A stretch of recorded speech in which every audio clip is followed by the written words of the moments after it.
You're listening to the Forward Together podcast presented by 904ward. I'm Dr. Audrieanna Burgin, Chief Executive Officer of 904ward, and your host for this week's episode. The Forward Together podcast engages us with community leaders, business executives, government officials, DEI specialists, marketing and communication professionals, fundraisers, and local change makers in meaningful conversations about diversity, equity, and inclusion. I'm honored to host today's conversation, Leadership in Transition. I'm happy to be joined by Dr. Kimberly Allen, a leader who has had a profound impact on racial equity, community engagement, and justice in Jacksonville and beyond. As the most recent CEO of 904ward, her leadership helped guide the organization through transformative growth, deepened its community partnerships, and ensured that true racial healing remained at the heart of every initiative. Together, we'll explore leadership, continuity, and the evolving role of DEI in our communities, reflecting on lessons learned, challenges faced, and the collective vision for a more inclusive Jacksonville and beyond. Before we dive in, don't forget to hit like and subscribe so you never miss an episode. Now let's get started.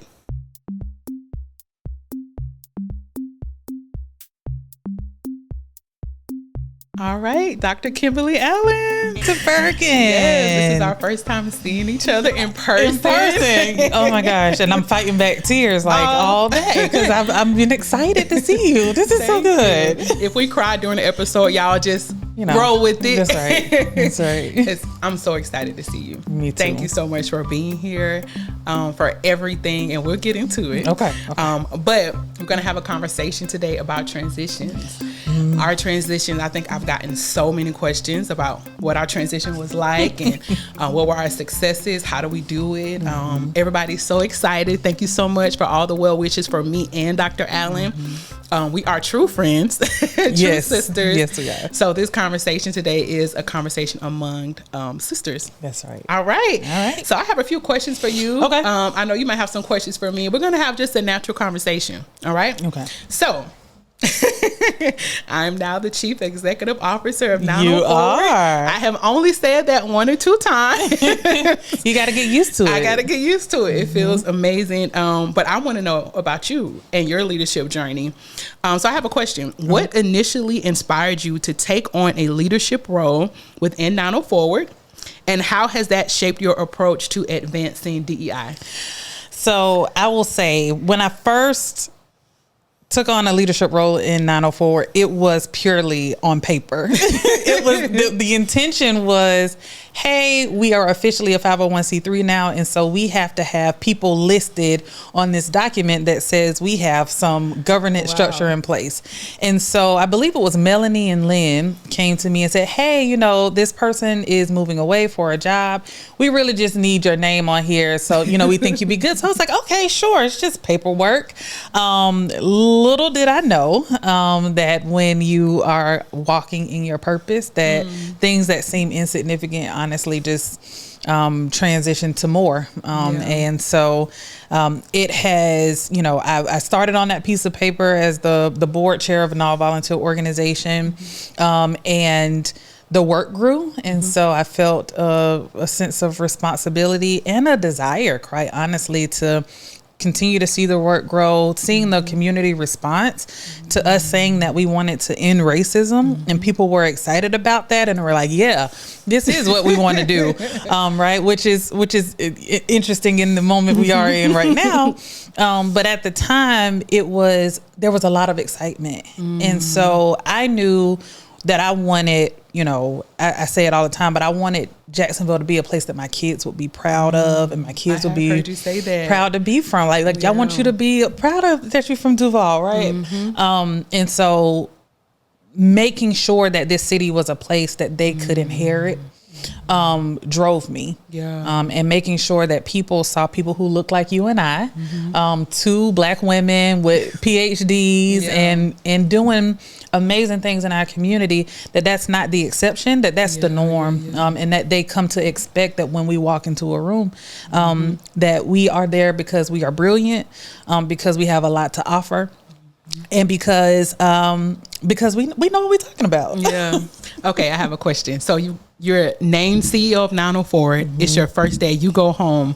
What are you thinking? Because I've literally just had the same experience. Oh my gosh. So I remember having this conversation with my husband, and I was like, are we really going to do this? And he was like, this is the craziest thing we've ever done. And yes, you're going to do it because you're called to do it. And I was like, okay. I was comfortable. I had a good corporate dream job. I was loving it. It was so fulfilling to me to be able to work in a corporate foundation. And then when the opportunity came, I knew the potential that was there. Yeah. And so when I took it, day one was not what I expected. Day one was, okay, so what am I supposed to be doing? Yeah. But it was a lot of making sure that, did I have my laptop? Did I have, email and everything set up? It was literally just like making sure you know how to turn the lights on was literally what I was doing. But it was a lot of connection and talking to people, trying to understand what people's expectations were, what the community's expectations were, paying homage to our legacy organizations and leaders, and just listening. That was really what I did. Probably my first 3 months was listen. Yeah, I'm in the listening season right now. And I tell people true community engagement and community ownership starts with listening, because a lot of times we start implementing solutions that the community sometimes didn't ask for. And that's a whole nother podcast. Yes, it is. A whole nother podcast episode. So talk about the family support, because, of course, before I accepted this role, the conversations you have with your immediate circle, because leadership like this, a moment like this, an opportunity like this can be heavy, and it changes for your entire circle. So what were those conversations like? Oh my gosh. It was interesting, and it was rough at times. It was the roller coaster of emotions, because I know, sort of when we initially got the first round of funding and I was named CEO, I did not imagine that this is where we would be in terms of staff and fundraising, right? You have a vision in your mind about how these things go. But it's once you're in it though, the amount of effort and the work it takes and the sacrifice it takes, right? There were times where, I'm leaving my kid's soccer game early because I also had a work event. And so it was a lot of negotiation in my household. It was a lot of communication. Some of it was tough love, and sometimes it was things that neither of us wanted to hear, but it was this is how we need to operate for us to get through this moment, right? And so doing things like creating a family calendar, blocking out time to think, because you will be on the go all day if you want to be, right? But making sure that my kids were able to see me and spend time with me, and not just be I'm sort of in and out, but no, what does it mean to be fully present when I'm at home and with my kids? What does it mean for them to see me working? So bringing them into the office sometimes, so that they get to see that. And then honestly, how much of my family life and my personal life do I expose to this public arena? Because whether or not, I liked it or not, there were instances and moments in my life that were happening personally that shaped my leadership, that shaped why I was doing the things I was doing. And so I would tell stories about my kids, and, just having to negotiate what even all of that looks like. So it's a lot of upfront conversations, a lot of negotiating. But ultimately, when everybody around you sees that you are living in your purpose, they gonna support you. That's beautiful. And you even had bundles of joy while you were CEO. Yeah. And I wanted to ask, so I know your children's range in age, but did they understand that mom was a rock star? Oh my gosh, so embarrassing. So my son is my oldest, he is like a cheerleader. I love him. He is in mom's corner. And so he would go to school and tell people my mom is a celebrity. And I was like, right. Please don't tell people that, baby. Like, your mom is not a celebrity. He's like, I saw you on the news. I Googled you and your picture came up. And so I told all my friends you're a celebrity. I'm like, please don't tell people that. But they understood.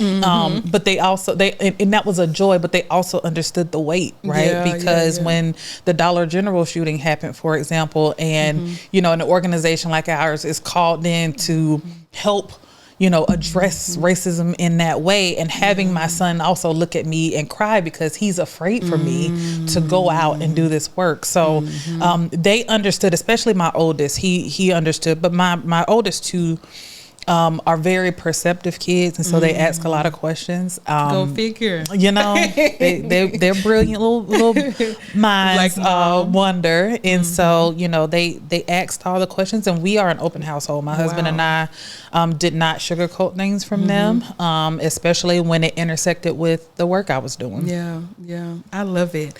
So I remember recently, because Dr. Allen has just exited. You posted a reel, and it was just like some of your pivotal moments. So I wanted to ask, when you think about your time leading 90 Forward, what are the leadership moments that stand out to you? And I know you touched on a few, but. Oh, man. Honestly, one of the ones that probably stood out to me was the work we did around the monuments.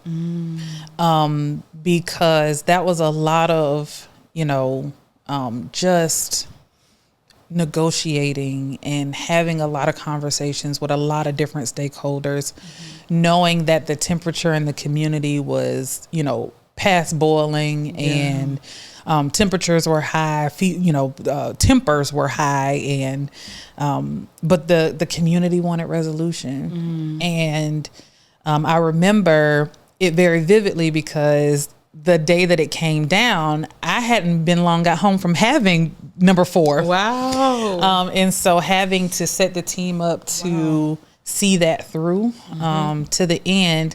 And then when I got back from maternity leave, I was driving down Main Street, and I had to stop because it was the first time I saw the gazebo empty. And I stood there and I cried. I cried a river because I know the effort it took to get that thing down. And I know that there's still more work to do there, but that was one of those things where it was like, I'm so grateful for the partners, for the people who agitated, for the people who pushed, for the people who joined us to see it come down. That was big for me. I love it. So one of the biggest conversations that Kim and I, Dr. Allen and I have. I'm Kim to you. Right. We are true sisters. Even before me taking this role was always balance. So before we move to the transition conversations, balancing mom, wife, CEO, sister friend, mentor. How did you do it? I do remember, I would say, when she said she would block time for family, she will block time for family. And that's one thing I always remember when I have my own family. Shut it down. Shut it down. But give us something. Honestly, and I've been wrestling with this a lot because I think I called it balance, but I don't know that I balanced, right? If I'm honest, I think when I was soaring high in some areas, I was not giving my all in other areas. And that's just as transparent as I can be. And a great mentor in the community said to me, at this point, don't call it balance, call it alignment, right? You need your work and life to align. Because there is not always sort of a give and take. Sometimes, I'm out, 3-4 nights a week. And my husband is having to come home from work, and he's, juggling four children. And then, I'm coming back and we got to figure out how to connect right after I've been gone all week. So there are areas where, you are soaring high in one department and sometimes the other departments are lagging. But the key is to be honest and recognize when that's happening and when you need to pull back from some areas so that you can give some more to other areas. We have to nurture the relationship. And as much as I love 904, and this is advice for you as a CEO, right? Like, as much as you love this role, right? There will come a time where you will say, you know, it's time for me to transition and hang my hat up. And you don't want all of the relationships that matter most to you to have faltered because you only nurtured the ones that were in this organization, right? You are a whole human being, right? And when you decide to marry, if you decide to marry, you got to show up a whole person. And so all of that is going to come into effect. And so you just, you recognize, you acknowledge when it's out of balance. You draw from the strength, and hopefully you've made some really good deposits in the years prior that folks will hang in there with you when you're like, listen, I can't make happy hour today, but please know that I'm still committed to this relationship. Thank you. Yes. Okay. Transition. Leadership transitions can be both strategic and emotional. How did you prepare to pass the baton? And what was the most difficult part? Oh, that's a good question. So it was strategic and it was emotional. And a lot of people didn't know, well, nobody knew actually, what was sort of happening in the background for me. In 2023, I was on vacation with my girlfriends, and I said to them, I said, you know, I got the feeling that the time for my transition is approaching. I didn't know what that meant. I didn't necessarily sort of think through like how do you exit, right?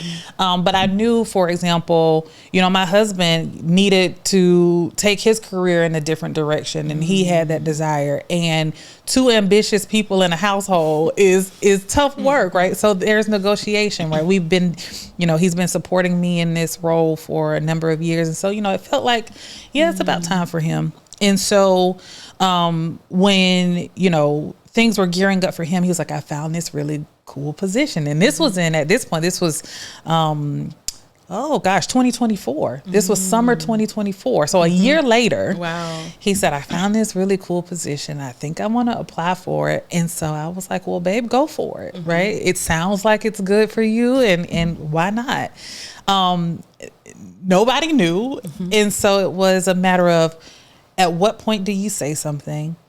At what point is it going to be good for the organization? At what point have you waited too long to say something? And so all of those sorts of things went into play. And as an ambitious, dual income household, he was worried about me taking me away from this purpose driven work. And so it was the emotional piece of it came in that sort of realizing that it was time to let go. And honestly, turning over the team, because I love this team. When I say 904 family, I mean family. Like it is real for me. And so turning over this team and this organization to another person was hard. And so, what I committed to, when I finally cried on the phone, because I told Myra, I was like, Myra, I got something to tell you. And she's like, please tell me you having another baby. And I was like, no, we're not having number 5. But, I do need to tell you that I'm moving my family to another place. And we cried on the phone because it was hard. We came into this together. And so once the decision was made and the information was out, now it's time to strategize. We got to put a plan in place. When are we going to tell people? Who are we going to tell? Right? The search committee has to do its work, to which I was like, all right, search committee, y'all got it. I don't want that job. But really it was, how do you just continue to reassure everybody that this work is still important, that it will continue. The leadership seat, it does not matter who sits in it. If you are committed to this work, you commit to this work. And then it was you. And so when it was you, I was like, my baby is going to a good new mama. I'm so excited because I've watched you, and I've told you this, but I've watched you for years, and I've seen you in spaces for years. And so to be saying, here you go, here is here is this thing that I have started to grow that you will continue and you will make it your own and you will feel it in. It was emotional, but it was the good kind. It was the best kind. So, yeah. I'm not going to cry. Someone asked me about our transition today, literally in an interview. And I was like, number one, it was rooted in love, mutual respect, honesty, truth. I said we had hours of conversation that you would never hear. You would never know. You know, the respect we already had, we leaned on. And I mean, it was really about fortifying 904 and fortifying his work. And I said that you could feel the staff 100% in. You could feel Dr. Allen 100% in. You could feel the board of directors 100% in. I just met some key volunteers last night. They were like, we want to know your vision. We want to know your vision. There was so much space. And I think you even intentionally, as you announced your transition, I kind of want to say started taking the air out the room, kind of, you know, so you kind of created this space intentionally for the new CEO, you know, to walk into and be able to cast a vision, you know. And even throughout my search process, the board was so intentional about what's the vision, like what's phase 2 of 904. So I'm honored. I am so honored. And I love hearing that from you, because I one of the things that I think is important in any transition is the intentionality, but it is the love too, right? Because I'm not leaving because I don't love this organization or because something bad happened. Like, I'm leaving because my family had a great opportunity. And so why would I want to suck the air out of the room? I should be creating space and letting people know, like, this is your person. She is your person. Like, don't misunderstand. There is wisdom all over this city. And you came just right on time. And I told someone I felt like I was riding in on love, and then able to put my feet down and figure out what was next for the organization. And that's what I'm in now. And it's a lot of listening. It's hearing people, you know, their stories, their connection to 904, what they want to see, you know. So it's an exciting time. There's a lot of responsibility with this role, and I feel that too. But I'm so excited. It's unexplainable. I think that's how you know it's for you, because the thing that scares so many people, you're walking towards, and people are like, "Why are you walking towards that?" And you like, sometimes you're like, "I don't know, but I cannot stop walking. I can't not go. I can't. It's calling me. You know, it's literally calling me." So. It's been amazing. I want to say it's also awesome that we're both from, you know, Jacksonville, and that we have worked with each other in so many different ways. I want to ask you, you've already given me some advice. Can we talk about my special thing that you gave me? Oh yeah. If you want me, I'm going to say this is up to you. Okay, this is an exclusive. On the morning that I started, so I started as the CEO of 904 on June 2nd. And the morning of June 2nd, it was like 8:30. I had press here with Jeriel, and I was like, I got this video in my phone, and I said, "What is this?" And I opened it up, and it was almost a 10-minute video of Dr. Allen.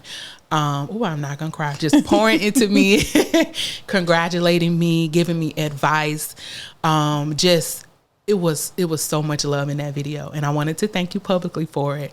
But I was a little nervous in the moment. I'm, you know, doing makeup, you know, grabbing a blazer, all kind of stuff. Is a dog fed, all the things, and just what she's been talking about, it made me stop and say, "Oh my God, this is a big moment.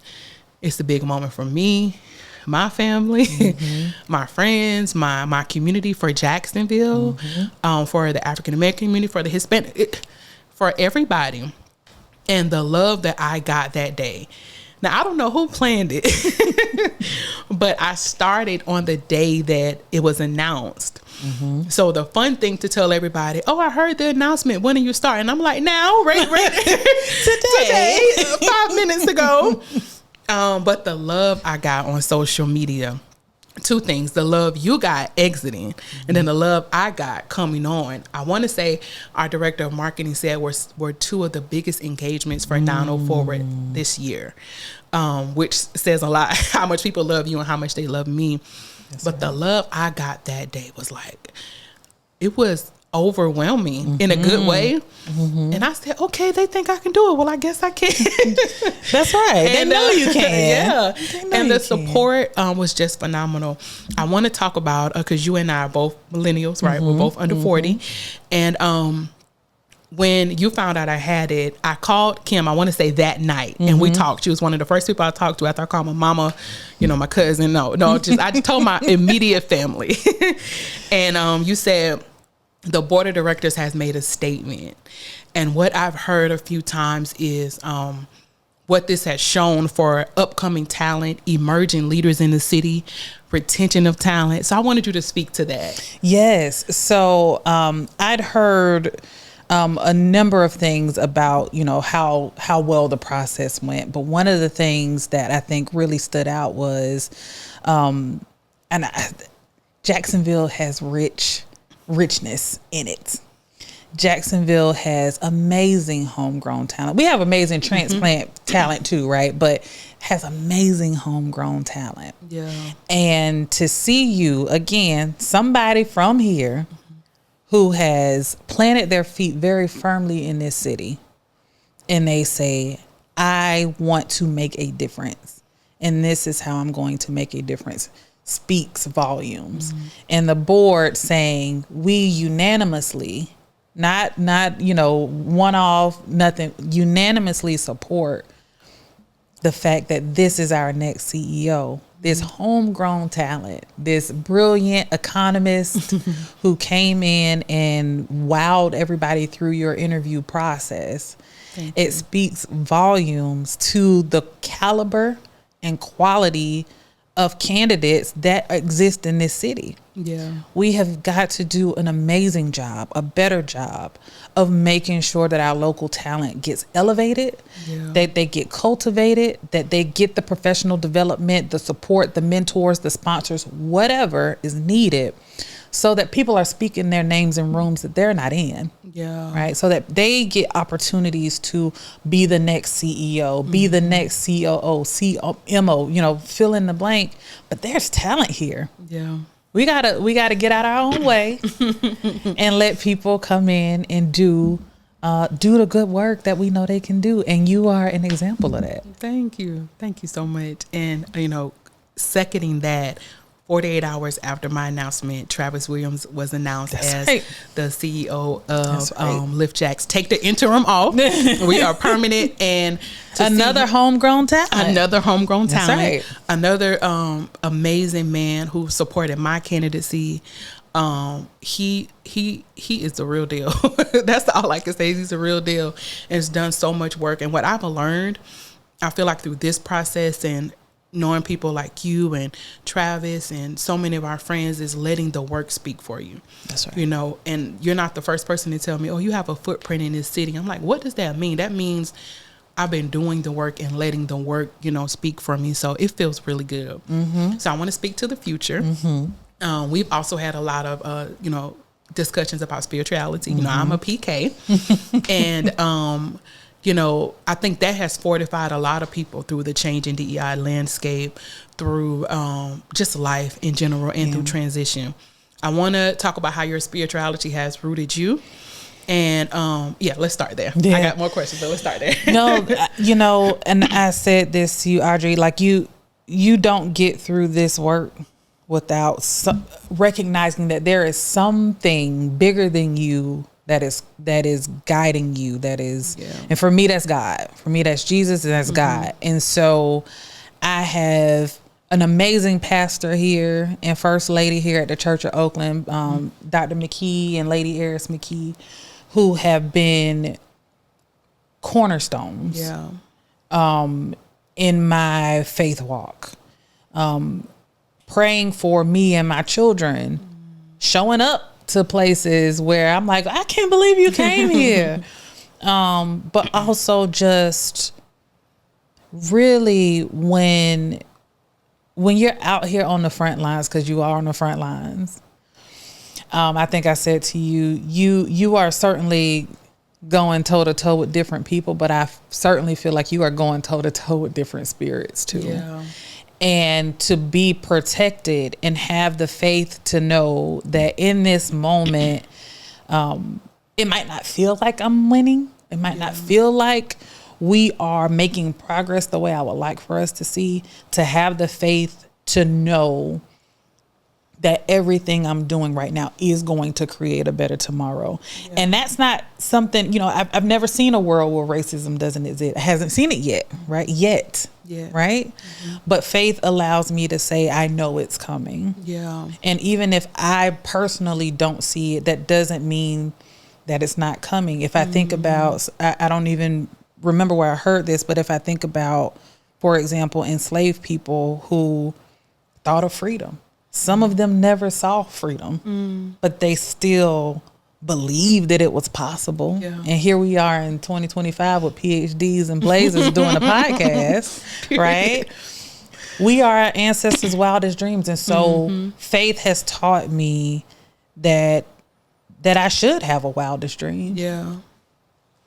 What has it been like to see, which I'm getting more of now, young Black women looking to you as the bar and the Northern Star and the standard? I don't know what to do with that yet.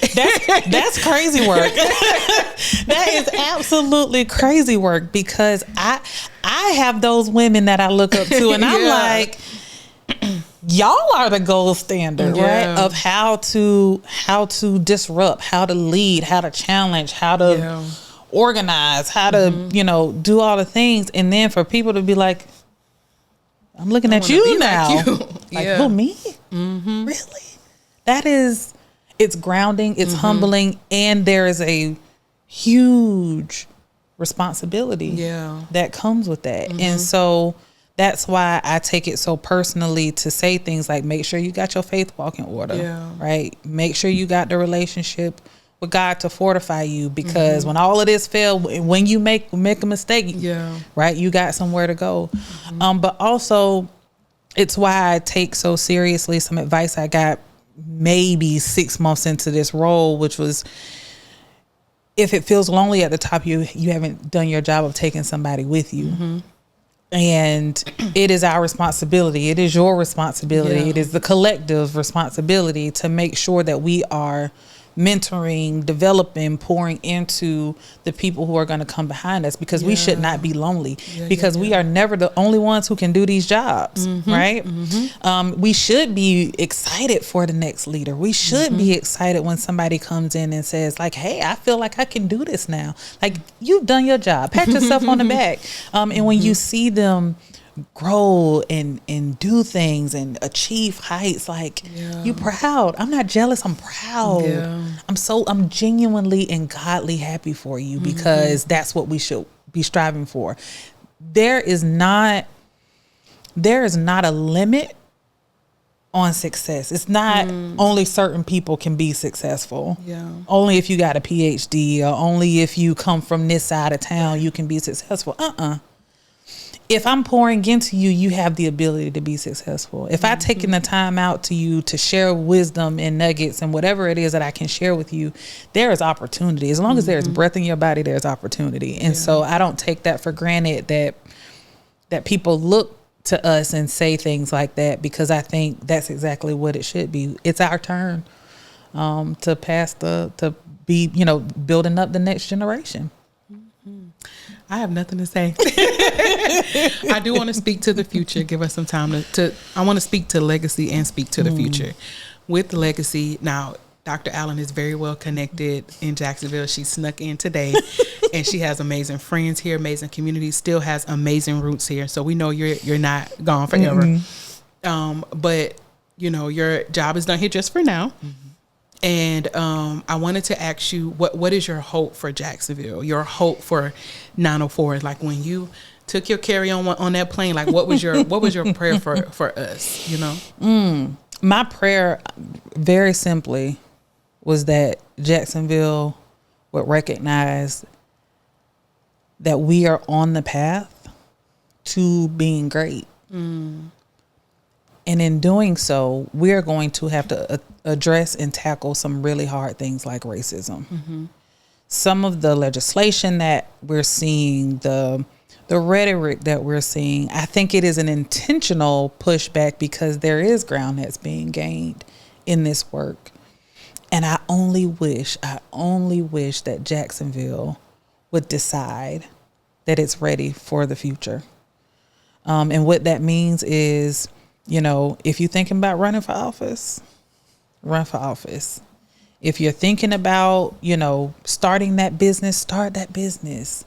If you're thinking about doing something that is going to improve the lives of people in and around this city, do that, because our city needs that energy.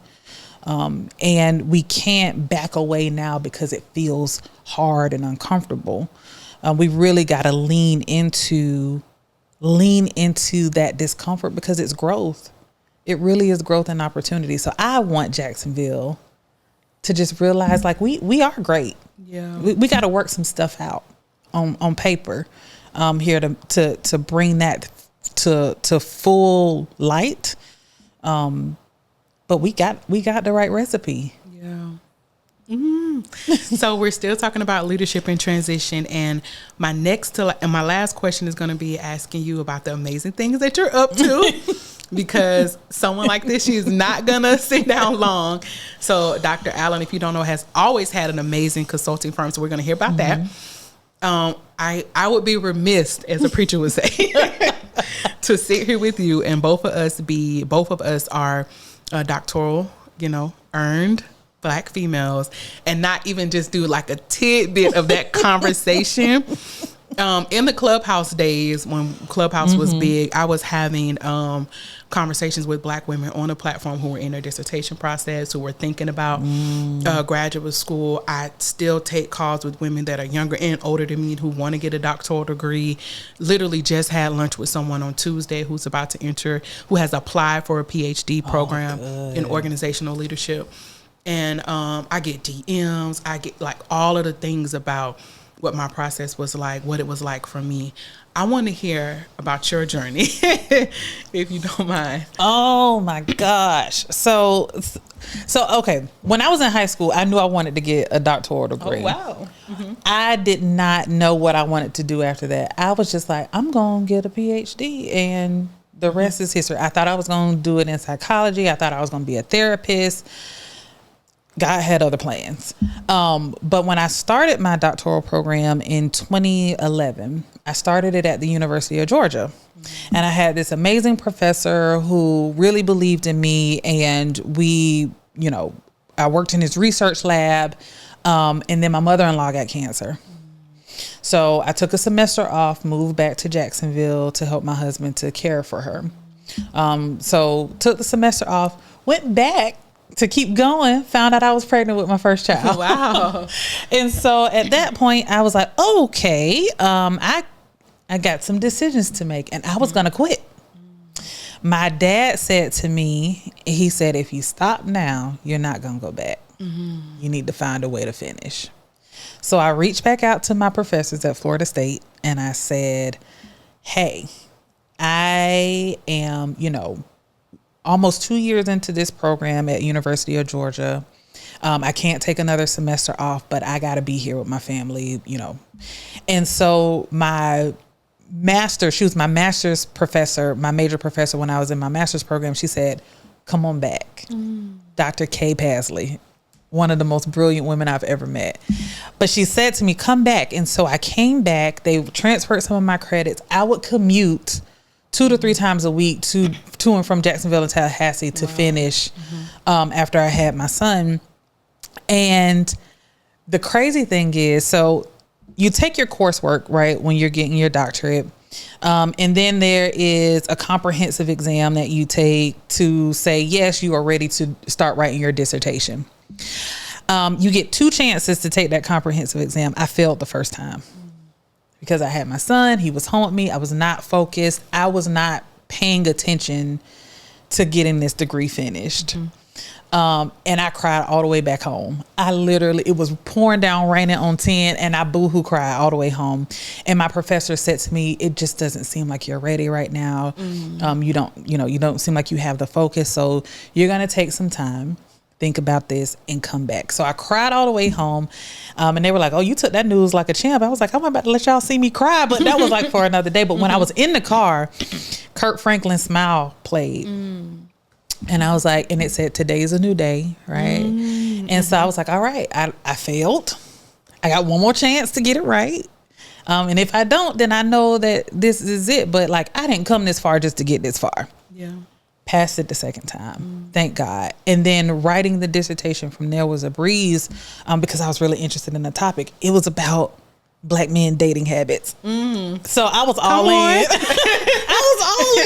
I was all in. But it was, it was really, I had supportive faculty.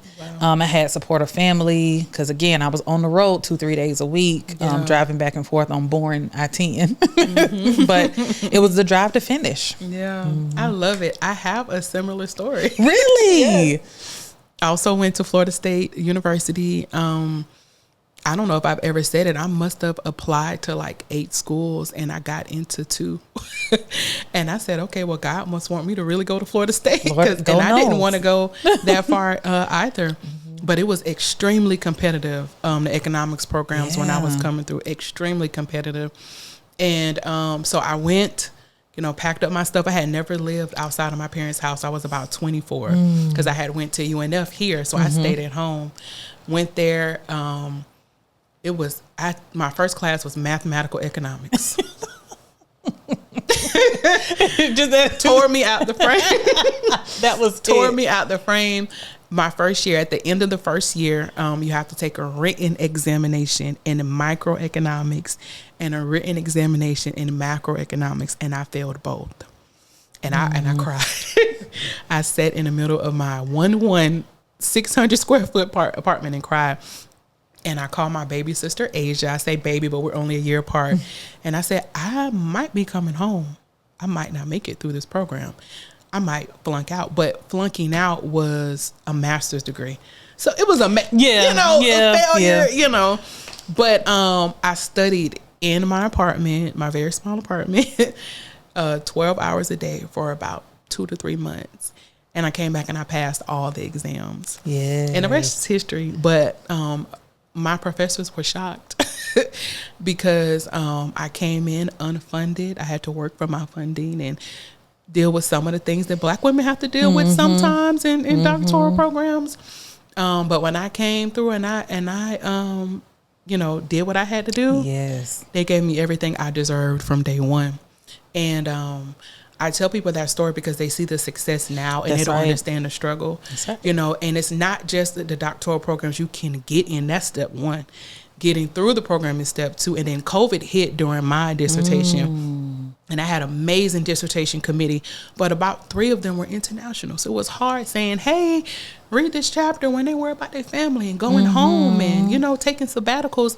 And so it was a difficult time, but I tell that story because young Black women and young women of color coming behind us need to know that it wasn't just people throwing roses at our feet, driving to Tallahassee 2 or 3 times a week. Like that is work with the family. Yes. So I had to share that. And I know you still mentor women of color too. Okay. So last question for leadership and transition. Tell us about the future. So I have had my consulting firm since 2018. It's called People Driven Data Consulting, because that's where my start came from. When I graduated with my doctoral program, I went into research. And so I love, give me a spreadsheet, give me some numbers, let me tell the story. That's my jam. And so I have an opportunity to go back to that and help people fall in love with data and help people use data to tell beautifully complex stories of success and resilience and failure.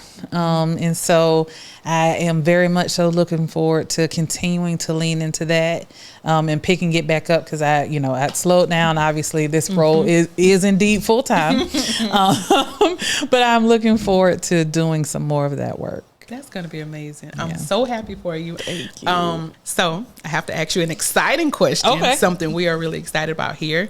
As we prepare to celebrate 904 Day in Jacksonville, what does 904 mean to you personally? 904 to me personally means literally carrying the city forward. And sometimes it's kicking and screaming, but really it is bringing people into the awareness of the beauty that is 904, the area, which, there's another area code now too, but bringing the city along to say, like, look at the beauty that's here. Look at how much we're able to get along. Look at the excitement and the vibrancy and all of the life that's here. Yeah. That deserves celebration, and that deserves, us to continue to forge ahead. So that's what 904 means to me, and 904 day. Yeah. And I'll say too, one thing I always remember about our conversations is you always tell me not to rest in a disparity. Remember the prosperity. So that's what I think about with your Absolutely. answer. Absolutely. It's tough, but you got to bring the joy. It's a lot of beauty. And I don't want to have to say all the time, oh, you need to care. Let me show you why you should care. Let me show you the beauty that's here. So that's what 904 does. Good stuff. So, Dr. Allen, I want to thank you for your openness, your wisdom, your unwavering commitment to equity and community. Your leadership at 904 has left a lasting legacy that continues to empower and inspire. All right. And thank you for listening. Remember to stay engaged with the Forward Together podcast by subscribing today so that you don't miss an episode. Remember to keep the conversation going and to keep pushing forward together.